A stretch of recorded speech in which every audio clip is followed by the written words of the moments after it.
capital region is grappling with hazardous rising levels of air pollution as air quality in Delhi NCR has now reached the severe category. To combat worsening air quality, the Delhi government has imposed the Graded Response Action Plan Phase 3 after observing the air quality index reaching above 400. Furthermore, all public and private primary schools shall remain closed for 2 days, and all construction and demolition activities have been strictly prohibited in the entire Delhi NCR region. Meanwhile, in Gurugram, the district magistrate has imposed Section 144 in response to the escalating air pollution. Those are the visuals on your screen right now. Thick layer of smog which has engulfed both Delhi as well as NCR region. Schools, of course, have been shut for 2 days. Construction activities have been put on hold, and these are the visuals that you're getting from Kartavya Path right now. That is central Delhi, and you can see the situation there. Even after wearing masks, people say that nothing really is helping. A lot of people are presenting themselves with respiratory problems in hospitals, but so far we've not heard of any acute kind of escalation of respiratory problems. But air level extremely poor in the NCR region as well as Gurugram, which seems to be struggling so far with extremely bad air quality. Look at that, someone fully equipped. This is from Pune, because Mumbai is also not really doing well. That's there you have famous politician and opinion maker Shehzad Punewala, who is exercising, and considering that there is bad air in Mumbai, I'm sure in Pune also it's not so great. Cities have changed over the years, and this is one example of how somebody who wants to take care of his health has to see that he breathes properly and wears a protective mask. Visuals there from Delhi now, central Delhi, that is Kartavya Marg. You can see on your screens right now people going to work and also to school. Very thin traffic, as it were, considering a lot of people perhaps have been staying home in order not to face the terrible smog which has engulfed many parts of both Delhi and NCR. In Gurugram, Section 144 has been imposed even as the air quality goes from bad to worse.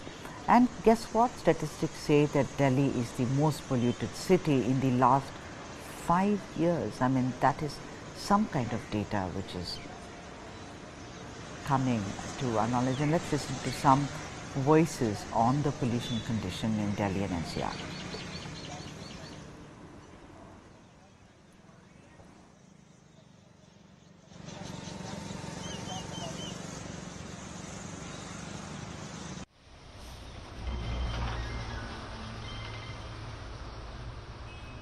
Today we are going to talk about the pollution effect on the pediatric age group, especially when we know that pediatric respiratory rate is high, their height is small, and they have to grow. They are going to live for longer time as compared to adults. So pollution is going to impact them much more severely than the adult. If we start from the pregnancy, once you are exposed in pregnancy, then very high chances of IUG, high chances that your unborn newborn will be allergic later on. Infancy, if you talk about infancy and first year of life, then actually remodeling happens in the lungs and other areas. So it impacts their life for long, especially if there is internal smoking. Nowadays we have got external smoking in the fact that each and every road is like a smoking zone. Overall, it only not affects the patients who already have allergic and asthma, but also a normal human being. It makes the patient child more irritable, concentration defect, eyes problem, nasal discharge, irritation in the throat, continuous cough. Even simple viral infections also become a little bit lethal with the effect of the pollution. So how to prevent? It's very difficult, but try to avoid going to the roads in the early morning and the late evening, because that time pollution level is very high. Even if you have to go to to a park or for some exercise, don't be aggressive. Don't induce high respiratory rate, because that will impact the pollution much more severely. than a normal patient, and at the most you can wear N95 mask. See, it's all responsibility to prevent the pollution by not having prali and so on. So means at least we can take some of the measures so that we don't contribute as a person to this pollution. अब हम साल के उस वक्त पे आ गए हैं जहाँ पे पॉल्यूशन फिर से बढ़ने लगा है। पॉल्यूशन का लेवल बहुत ही ज़्यादा ख़राब हो चुका है। ऑलरेडी हम देख रहे हैं कि हमारे पास सांस की दिक्कत के मरीज ज़्यादा आने लगे हैं। ज़्यादा लोगों को खांसी, नज़ला ज़ुकाम, आँखों में पानी आना, आँखों में खुजली होना के सिम्टम्स, इसके साथ सांस में दिक्कत काफ़ी बढ़ गई है। ये सिर्फ जिनको सांस की पहले से बीमारियां उनमें नहीं, बाकी नॉर्मल जनता में देखा जा रहा है और हर एज के लोग इससे प्रभावित हैं। बच्चे और बड़ी एज के लोग ज़्यादा इससे इफेक्ट होते हैं। तो इस टाइम अब टाइम आ गया है कि हम मास्क का रेगुलर यूज़ करें, ज़रूरत पड़ने पे ही बाहर निकलें और सुबह के वक्त जब फॉग ज़्यादा है तो उस टाइम पे हम घर से बाहर ना निकलें। ये कुछ वक्त क्रूशियल होने वाला है। हमें अपनी सेहत का ध्यान रखना चाहिए, डाइट अच्छी रखनी चाहिए जिससे हम अपने आप को सेफ रख सकें। So we are now at that time of the year where we have pollution, pollution, pollution. And the levels right now are extremely toxic for our bodies. If we say that what harms we are seeing, we already have increase in number of cases in our OPDs. Many of them are having runny nose, cough, eyes having watering, redness in eyes, and most importantly, breathing issues. Asthma-like symptoms are more common. Patients who already have breathing issues are getting bad, and even those who never had symptoms are facing these crises. It's time we take care of our bodies, we avoid going out in this pollution, and especially in the daytime or night time when the fog levels are maximum, we should avoid going out. Further, we should do regular some exercises, take our medicines regularly, as well as eat healthy diet to protect ourselves. Masks are an important component. If we wear them when we go out, it's going to protect us from the harms of pollution. Thank you. देखिए, योजनाओं पे लगातार काम हो रहा है और उसका परिणाम है कि दिल्ली के अंदर अगर पिछले साल देखें तो 13 ऐसे हॉट स्पॉट चिन्हित किए गए थे जिसमें लगातार प्रदूषण का स्तर बढ़ रहा था। इस बार उन 13 हॉट स्पॉट्स पे जो फोकस तरीके से काम किया गया, अब उनकी संख्या अगर हम देखें तो 4 या 5 के आसपास है, जहां पर जो लोकल सोर्सेज हैं उसमें ख़ास तौर से जो कंजेशन पॉइंट्स हैं या बायोमास बर्निंग है, वो 4-5 जगह पे केवल बचे हैं। पूरे दिल्ली के अंदर ही नहीं, पूरे उत्तर भारत के अंदर इस समय जो AQI का स्तर है, जिस तरह से मौसम ने एक ठहराव लिया है, उससे पूरे उत्तर भारत के अंदर एक ही स्थिति बनी हुई है। दिल्ली में तो बल्कि कई जगहों पे अगर 40 स्टेशन देखें तो 4 की स्थिति थोड़ी खराब है, बाकी जगह, बाकी अगर NCR के राज्यों से देखें तो उससे बेहतर स्थिति दिल्ली के अंदर है।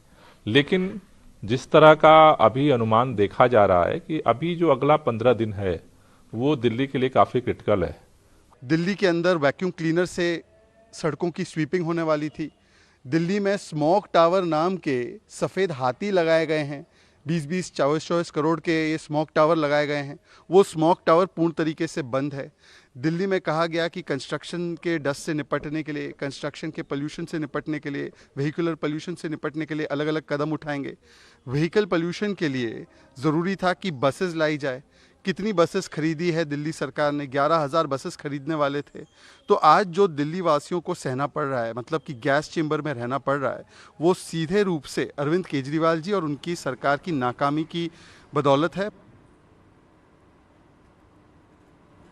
And in some other news, and from South India, important day today for TDP chief N. Chandrababu Naidu.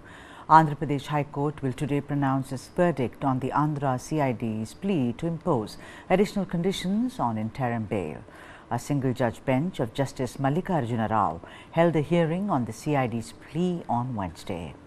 The CID Council submitted to the court that Naidu, on a 1-month-long bail on health grounds, has already started violating the conditions imposed by the High Court for the bail.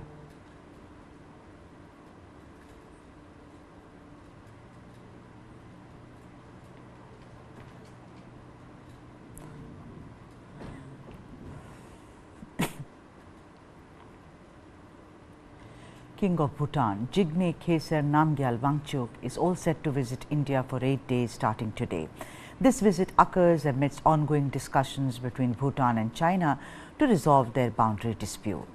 The Indian Ministry of External Affairs announced the visit, emphasizing the strong friendship and cooperation between the two countries.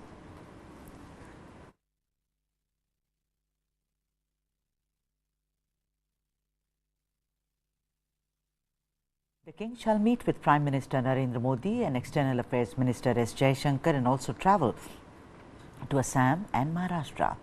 This visit is significant in the context of recent developments in Bhutan-China boundary talks closely monitored by India due to its security concerns in the Doklam region.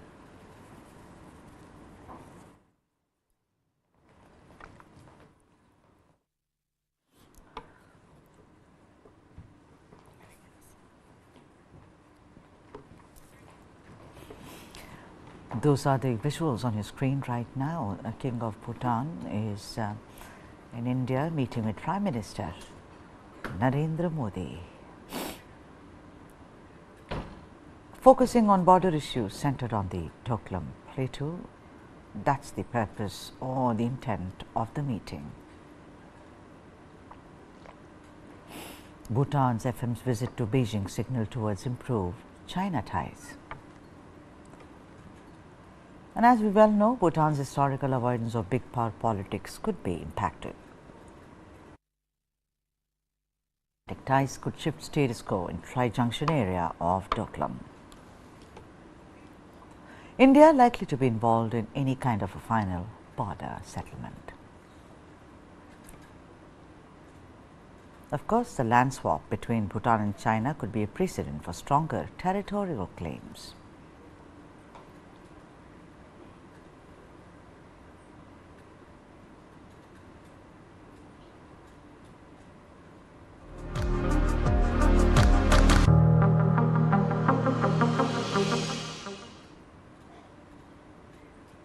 And in some election news and from Telangana, Bandi Sanjay Kumar has been a vocal critic of the ruling BRS in Telangana after a brief stint where he was replaced by Union Minister G. Kishan Reddy as the state BJP president and given a key national role as his general secretary.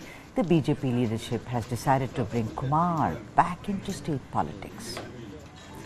Bandi Kumar Sanjay is in an interview to the state politics in Telangana as a candidate from Karimnagar for the upcoming assembly elections. He said that the BJP's focus on promoting OBC leaders by fielding them in the polls, contrasting it with the stance of the ruling Bharat Rashtriya Samiti or BRS party. Bandi Sanjay pointed out that Rahul Gandhi's Congress has not given tickets to OBC candidates, and Bandi sees this as an insult to the community. On the other hand, his candidature reflects the BJP's commitment to OBC representation in Telangana politics.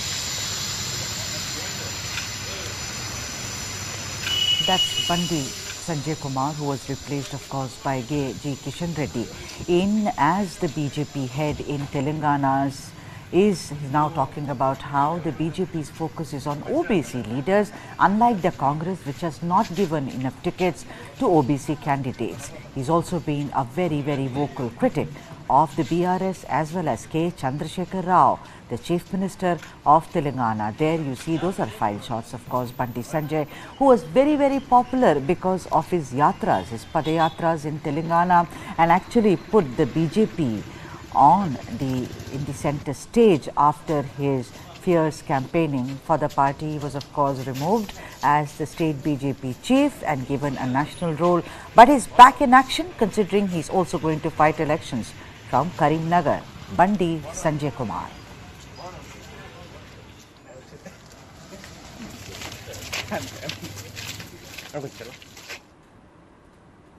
News from Mizoram.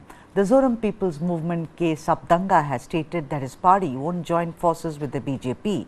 The ZPM president assured the media they are not currently considering a coalition government as they believe they can independently win the next government in Mizoram. He rejected allegations from opposition parties accusing ZPM and the BJP of having a hidden agreement.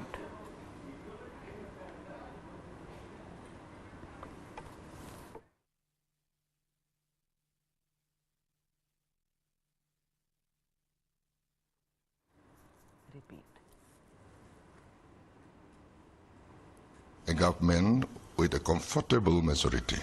No, we will not need them. We will not need anybody. This BJP are talking about formation of a coalition government with my party, and the same thing is being said by the Congress people. They said that you need not leave the party. Don't join. Please don't join ZPM because we are going to form a coalition government with them. This is the only defense they have. No. People are running out of them, so they want to stop that. And a party who could not even dare to claim formation of a government on their own, that means they are very much in a poor shape. So this is their propaganda, and there has never been any dialogue between us, and we are not going to need any other party in the formation of government. You see, as far as BJP is concerned, the fact is that the MNF is a part and parcel of NDA and NEDA. It is very clear. There's no room for any other party, even if they are willing to join. MNF is already there. So there's no question of ZPM aligning with BJP, either openly or secretly. It's not so. We are quite different in principle and policies. In fact, we are the only genuine regional party. We are a regional party with a national outlook, and we are not going to join any political group at the national level. We don't want to be dictated from Delhi. We want to take final decision in our own hands. In the latest about Karnataka's change in leadership row, Chief Minister Siddaramaiah has firmly declared his intent to serve a full 5-year term, putting to rest the ongoing speculations about a change in leadership. Siddaramaiah's statement came after AICC General Secretary Randeep Singh Surjewala's warning against public statements on the Chief Minister's tenure by certain Congress ministers, leaders as well as lawmakers. The buzz surrounding Siddaramaiah's potential exit has fueled discussions about his deputy, D.K. Shivakumar, who is the Deputy Chief Minister of Karnataka, taking over, while Shivakumar has refrained from commenting. His supporters believe he shall ascend to the Chief Minister's chair in the near future.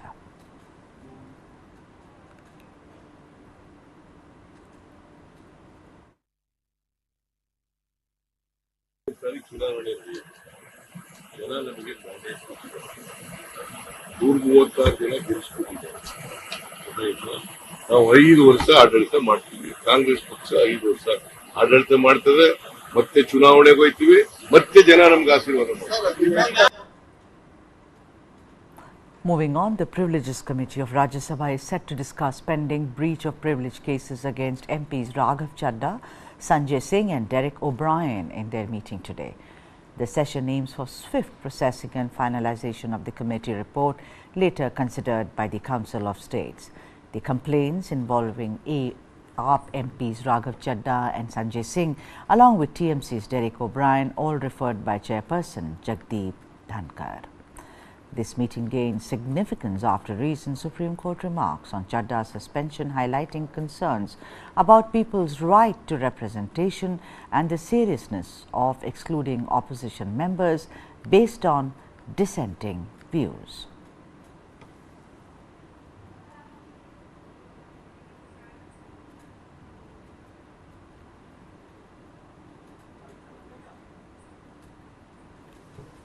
ये salary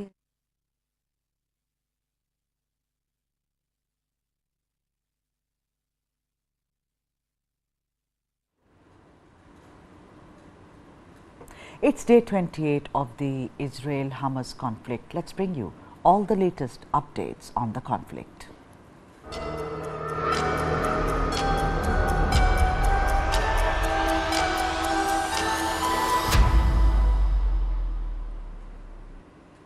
In a recent decision, Israel has stated that it will proceed with the transfer of tax revenue to the Palestinian Authority, that is PA, in the West Bank. However, they will withhold funds destined for Gaza, which is under Hamas rule. These funds are typically used to cover public sector wages and pay for electricity in Gaza. Additionally, Israel will withhold money to offset stipends that the PA pays to Palestinian militants and their families. The PA has not provided an immediate response to this decision, but in the past they have refused to accept reduced tax transfers. It's important to note that the PA allocates approximately 30% of its budget to Gaza, where it also supports essential services like medicine and social assistance programs. The Security Cabinet also decided that Israel will cut all contacts with Gaza. In simple words, no Gazans will be permitted to work in Israel any longer. Any Gazan laborers present in Israel will be sent back to the Strip. Adding to the complexity of the situation, officials in the defense establishment attacked Finance Minister Bezalel Smotrich, who decided to withhold the tax money that Israel collects on behalf of Palestinian Authority amid the war in Gaza. Defense Minister Yoav Gallant urged the government to keep transferring funds to the Palestinian Authority on Wednesday. He emphasized on the importance of maintaining stability in Judea and Samaria and suggested that the funds should be promptly provided to support the Palestinian Authority's operational mechanisms, particularly those focused on countering terrorism. Gallant's remarks were made during a press conference where he advocated for upholding the Cabinet's decision from several days ago.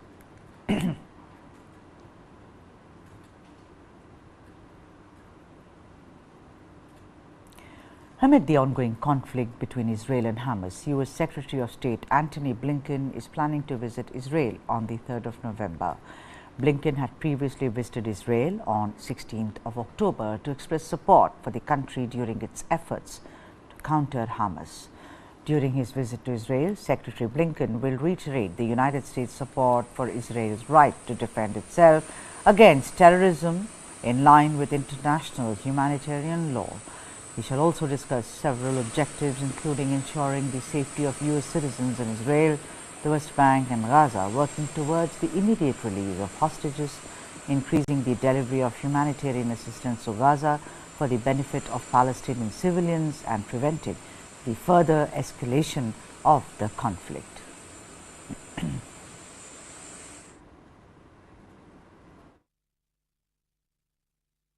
As democracies, the United States, Israel, other democracies have a responsibility to do everything possible to protect civilians who may be caught in harm's way. And this, again, is a crossfire, quite literally, of Hamas's making. The fact that it cynically and monstrously, deliberately has people, men, women, and children, as human shields, puts its command posts, puts its leadership, puts its fighters, puts its weapons, puts its munitions underneath hospitals or even inside them, schools, mosques, makes this incredibly challenging. But we have to rise to that responsibility. And so we will be talking about concrete steps that can and should be taken to minimize harm to men, women, and children in Gaza. And this is something that the United States is committed to. I'm not going to get into the details here, but it's very much on the agenda. We got out today 74 American folks out that are dual citizens coming out. Anyway, thank you. Okay, thank you guys. Thank you. How long will pause is okay? Thank you guys. Thank you. A couple of days directly with Prime Minister Sunak, I did, and then today in the two sessions, and a lot of ground was covered. There was a lot of appreciation by all for the role that the United States has played. We are going to continue to stand with Israel's right to defend itself. And let's be clear and never forget what happened on October 7th, where hundreds, thousands 1,400 innocent people were killed, slaughtered. Young people who were simply attending a concert. And so we are not going to create any conditions on the support that we are giving Israel to defend itself. I have seen, as you have, I'm sure, the images, the photographs of the loss of civilian life in Gaza, and it is heartbreaking. The injury and death to children. I have a friend who I talked with recently who has family in Gaza and has lost a number of the members of her family, innocent civilians. So let me start by saying that it is absolutely tragic when there is ever anywhere any loss of innocent life, of innocent civilians, of children. An IDF statement has said that Israeli forces have completed the encirclement of Gaza City and are fighting with full force. The Chief of Staff of the IDF, Lieutenant General Herzi Halevi, said troops are surrounding Gaza from several directions and deepening the ground offensive inside the city. The Israeli Prime Minister Benjamin Netanyahu said Israeli forces had pushed through the outskirts of Gaza City.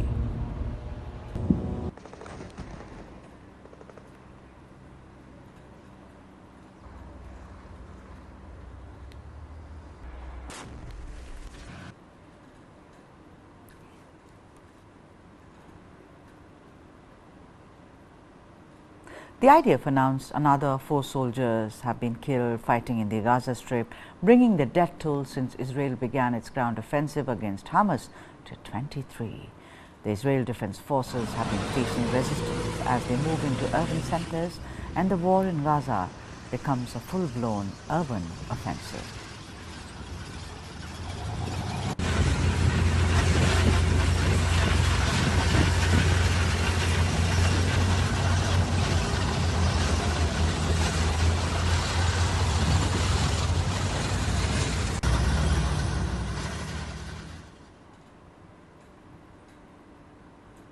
According to the Palestinian Health Ministry, 1 Palestinian was killed and 3 others were wounded during an Israeli raid in the West Bank city of Jenin on Thursday. The incident occurred after 18 months of rising tensions in the West Bank. Israeli forces intensified their actions since the 7th of October attack, making several arrests and conducting regular raids leading to clashes. In the past 3 weeks alone, at least 121 Palestinians have lost their lives in the region.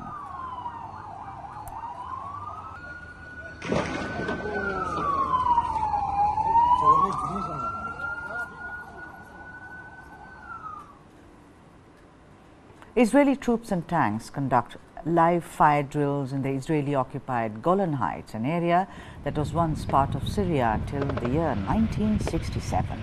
Israel's annexation of the region in 1981 remains internationally unrecognized, and Syria continues to call for its return.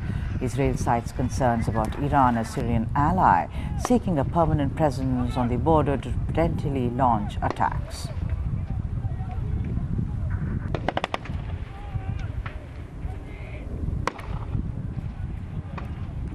Those are the visuals on your screen right now, and the context being Israeli troops conducting live fire drills in the Israeli-occupied Golan Heights, an area that was once part of Syria until the year 1967. Of course, we all know that Israel's annexation of the region, which was in 1981, it is not recognized internationally, and Syria somehow continues to call for its return.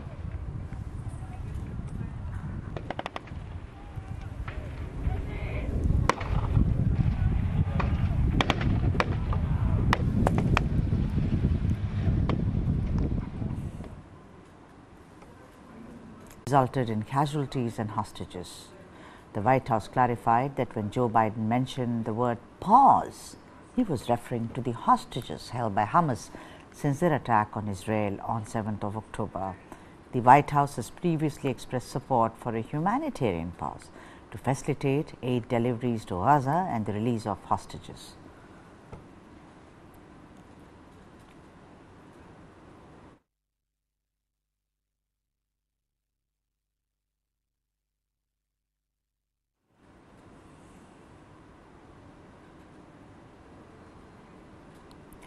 Syed Hassan Nasrallah, leader of the Lebanese Shia militant group Hezbollah, will speak for the first time about the war in Gaza since Hamas's attack on Israel on 7th of October.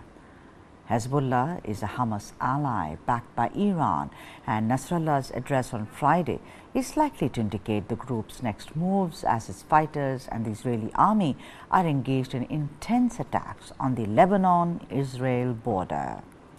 So far, Hamas and Israel have been engaged in a contained battle for control, but Nasrallah's address is largely viewed to have the power to escalate the situation into a second war on Gaza's northern border. Hezbollah, just like Hamas, is considered a terrorist organization by most countries, including those in the West as well as India as well.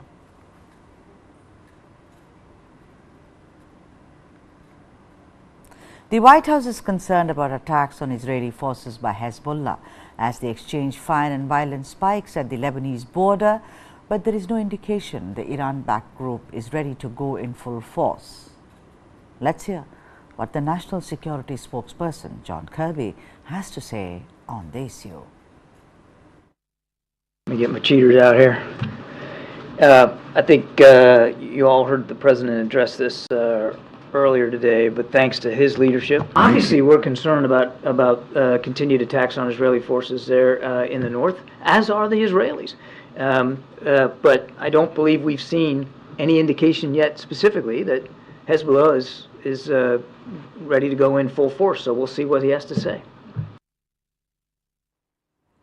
A second Israeli airstrike hit Gaza's Jabalia refugee camp on Wednesday, following a prior strike that Palestinian health officials said killed approximately 50 people and injured around 150. Take a look. A second Israeli airstrike hit the Jabalia refugee camp in Gaza on Wednesday, a day after Palestinian health officials say a separate strike on the camp killed about 50 people and wounded 150 more. This video obtained by Reuters is said to show the immediate aftermath. It wasn't immediately clear how many casualties came in the second strike, but Hamas says that the incidents killed several of the hostages it took in the October 7th attacks on Israeli communities. The Israeli military says the strikes killed 2 senior Hamas commanders, including a ringleader of the October 7th attacks, as well as a Hamas command and control center. Israel accuses Hamas of hiding its weapons and infrastructure in civilian populations, such as tunnels, intentionally endangering civilians. Hamas accuses Israel of genocide. This eyewitness to Wednesday's airstrike says he was praying in a mosque when it happened, and it was a massacre. Meanwhile, Israel's military says one of its soldiers was killed Wednesday and 15 others Tuesday, its single largest loss since beginning its ground offensive.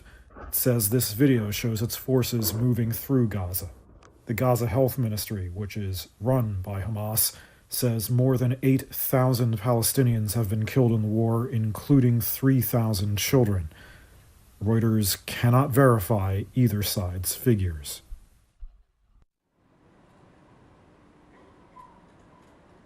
According to a report in the New York Post, U.S. intelligence has gathered information suggesting that Russia's Wagner Group is making preparations to supply an advanced air defense missile system to Hezbollah, particularly in light of recent clashes between Hezbollah and Israel.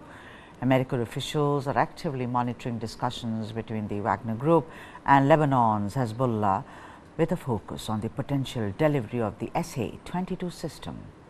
The SA-22 system, also known as Panzer S-1, is a mobile anti-aircraft missile and artillery system from Russia designed to defend against airstrike. The SA-22 system, also known as Panzer S-1, is of course a surface-to-surface air missile and anti-aircraft artillery system that can be mounted on trucks. It has been used in the conflict between Russia and Ukraine and could potentially be deployed in the Middle East by Iran-backed militia groups to defend against Israeli strike.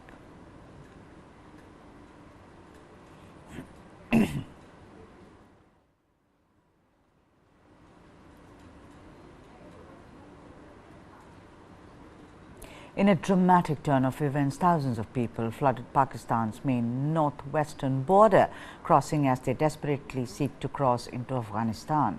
This surge comes just a day after the government's deadline lapsed for undocumented foreigners to exit or potentially face expulsion. The situation continues to evolve rapidly at this critical border point, and we'll bring you the latest updates as the story unfolds. Take a look. Pakistan's border was swamped with thousands of people seeking to cross into Afghanistan on Thursday, a day after the government's deadline passed for undocumented foreigners to leave or face expulsion. We don't want to go to Afghanistan, but these people are not allowing us to stay. My family has been living here for 50 years, but now they are not allowing them to stay. These people are being very cruel to us. If they'd given us 4 or 5 months more, we could have spent the winter here in comfort. Then, God willing, we would have gone back to our country. Pakistani authorities began rounding up undocumented foreigners hours before the deadline. More than 1 million Afghans could have to leave or face arrest and forcible expulsion as a result of the ultimatum delivered by the Pakistan government a month ago. The government has brushed off calls from the United Nations, rights groups, and Western embassies to reconsider its expulsion plan. It says Afghans have been involved in Islamist militant attacks and in crime that undermine the security of the country. The situation at the border points at the moment is completely overwhelming. Becky Robbie is advocacy manager for the Norwegian Refugee Council. We're seeing somewhere between 9,000 and 10,000 people between both border points crossing on a daily basis. And when people reach the border point, normally they have been traveling already for several days. They've been sleeping out in the open. In many cases, they've had to sell their personal belongings to pay for the transport. They've often left in a very hurried circumstance. Of the more than 4 million Afghans living in Pakistan, the government estimates 1.7 million are undocumented. Many fled during the decades of armed conflict in Afghanistan, while the Taliban's takeover after the withdrawal of U.S.-led coalition forces in 2021 led to another exodus. Aid agencies warned that the mass movement of people could tip Afghanistan into yet another crisis, and have expressed grave concerns about the survival and reintegration of the returnees, particularly with the onset of winter. Japanese Prime Minister Fumio Kishida said on Thursday that the government shall spend over 17 trillion yen or $113 billion on a package of measures to cushion the economic blow from inflation, which will include tax cuts. The government projects the spending plan will boost Japan's GDP by around 1.2% on an average over the next 3 years. Here is the complete story. Japan unveiled major measures to help ease the pain of inflation on Thursday. Prime Minister Fumio Kishida set out the plans. He said the package would total around $113 billion. It includes temporary cuts to income and residential taxes. Tokyo will also give payouts to low-income households and subsidies to curb gasoline and utility bills. By putting together income tax cuts and wage hikes next summer, I want to ensure a situation where growth in household income exceeds the pace of inflation. The government projects the spending plan will boost Japan's GDP by around 1.2% on average over the next 3 years.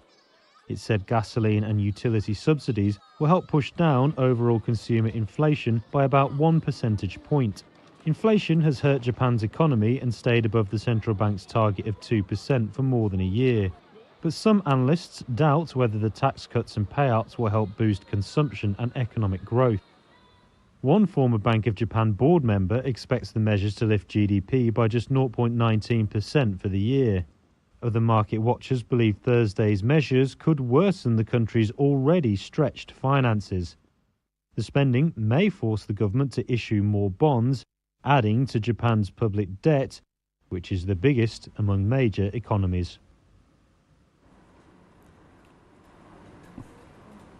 Donald Trump's son, Donald Trump Jr., recently testified in a trial that might cause some trouble for his father and former U.S. president's business. The trial, brought by New York's Democratic Attorney Generals Letitia James, is accusing Trump, his two grown-up sons, and a few of their family businesses of boosting their assets by a lot of money to get better loan deals. Trump Jr. basically said he didn't have much to do with the financial documents in the family's real estate company. It's a big legal showdown that could affect the former president's business empire. Take a look.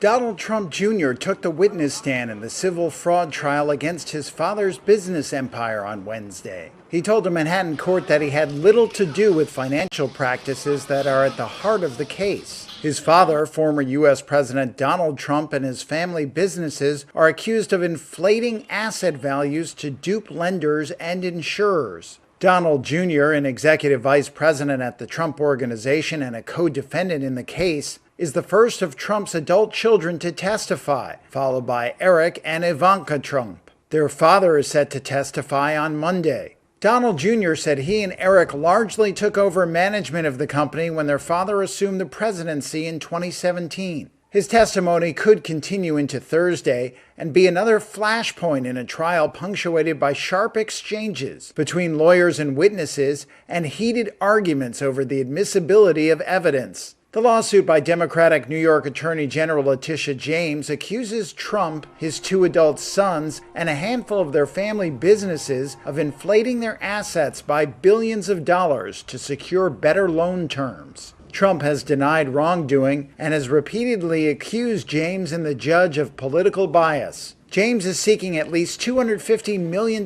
in fines, a permanent ban against Trump and his two adult sons from running businesses in New York, and a 5-year commercial real estate ban against Trump and the Trump Organization. Since Russia's invasion in early 2022, Ukraine has seen the emergence of a growing domestic drone program. The program has led to the development of various attacks and recce drones, including the recent role significantly played by the Shark drone in combat. Take a look. As well as looking mean, this new drone gives Ukrainian forces a cutting edge to find enemy positions. Attached with a powerful zoom camera, the Shark drone can make out text while flying more than a mile above ground.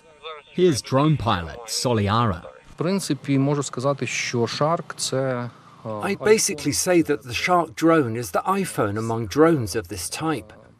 Firstly, it is very easy to maintain, very easy to manage, and errors that may occur due to human factors are eliminated by control mechanisms in both software and hardware. We are basically flying without losses.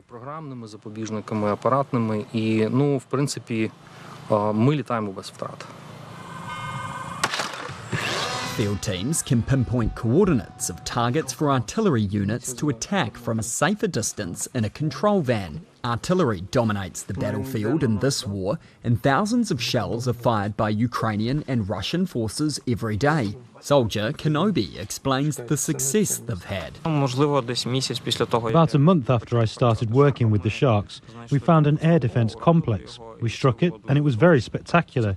Yes, this is what I remember the most.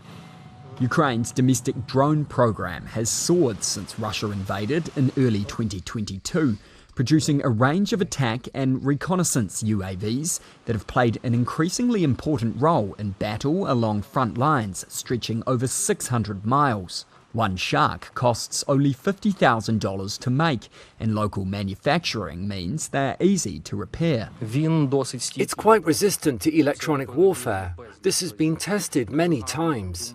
The technology behind returning it home is very well thought out because it can work without GPS at all. The fact that the Russians are trying to jam GPS signals, well, we don't give a hoot.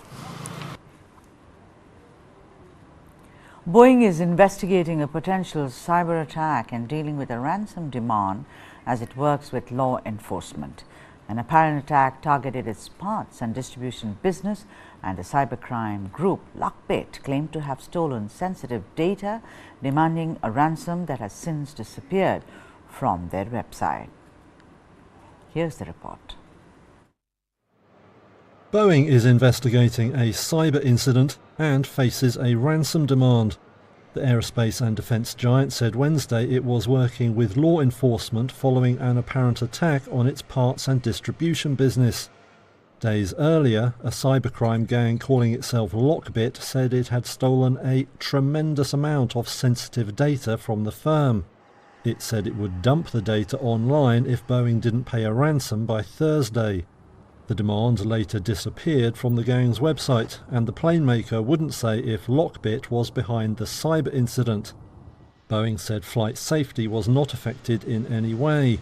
It did not disclose whether any defense-related data had been compromised. US watchdogs say Lockbit was the most active global ransomware group last year. It has reportedly hit 1,700 US organizations since 2020. The gang typically uses software to lock up a target firm's systems or steals sensitive data to use for extortion. Cyber experts say even paying the ransom demand would not guarantee that Lockbit actually returned or deleted the stolen data. That's all we have in this bulletin. For all the news and analysis, keep watching News 9 Live.